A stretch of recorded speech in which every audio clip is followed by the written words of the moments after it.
Mais aujourd'hui, vous avez des comportements des chrétiens, à l'église ou même chez eux, qui prient leurs problèmes. C'est la raison pour laquelle ils ne sont pas exaucés. Seigneur, je suis malade. Seigneur, je suis. Seigneur, cela. Seigneur, jusqu'à quand? Oh mon Dieu, tu m'as abandonné. Ils prient les problèmes au lieu de prier les promesses. Dieu n'est pas derrière tes problèmes. Dieu est derrière sa parole. Il dit qu'il est derrière sa parole pour l'accomplir. Et s'il est derrière sa parole, c'est que sa parole est devant. Il a lui-même intentionnellement mis sa parole avant lui. Pour toi, pour ton exaucement.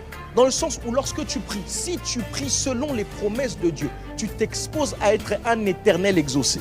Mais il ne s'agit pas de réciter les promesses comme une simple récitation. Il s'agit de croire que ces promesses ne sont pas des promesses, mais qu'elles sont tes promesses. C'est à ce moment-là qu'elles s'imposent à ta réalité et qu'elles deviennent ta vérité.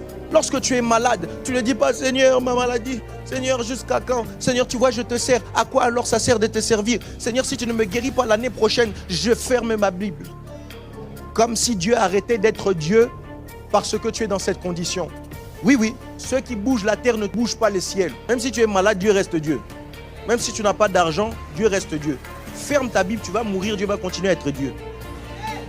Mais au lieu de prier comme ça, Seigneur, machin, Seigneur, ceci. Seigneur, tu as dit dans ta parole que tu as porté mes souffrances, que tu t'es chargé de mes douleurs. Le châtiment qui me donne la paix est tombé sur toi et par tes meurtrissures, je suis guéri. C'est au passé, c'est déjà fait. Alors ce que je suis en train de vivre est une anomalie. Seigneur, je prie dans le nom de Jésus.